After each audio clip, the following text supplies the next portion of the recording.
As I mentioned in the 4 p.m. newscast, CCSD already has a policy that states mascots shall be respectful of diverse cultural values.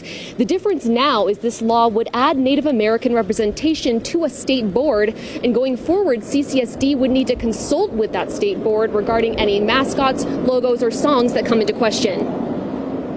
Mascots, songs, and logos appropriating Native American culture can do harm to the self-esteem of Native youth, says Stacey Montooth. These kind of images are very detrimental to not just your self-esteem, your self-worth, but where you're placed in this society. When the bill was first introduced, CCSD drafted a fiscal note listing these schools as ones that could need to be rebranded under the law. I made Principal Keith France of Monaco Middle School aware that his school mascot, the Thunderhawks, was previously listed here. This is their logo. I'm not sure why that would be offensive, but I am very open to hear other opinions about that, because I don't think that a logo should ever be offensive to anybody. It's a logo. He says he wouldn't have an issue changing it if natives do find it offensive.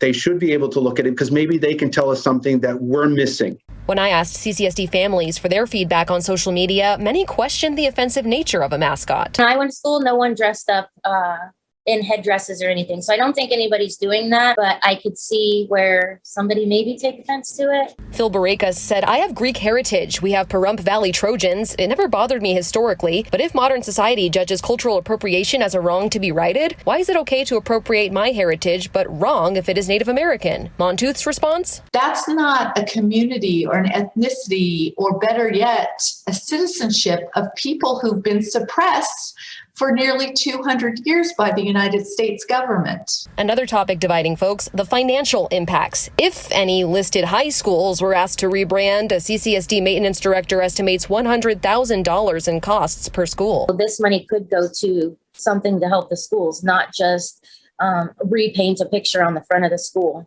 But I look at this more as an investment. It really isn't a cost. It's an investment. It's an investment in equality, an investment in social justice.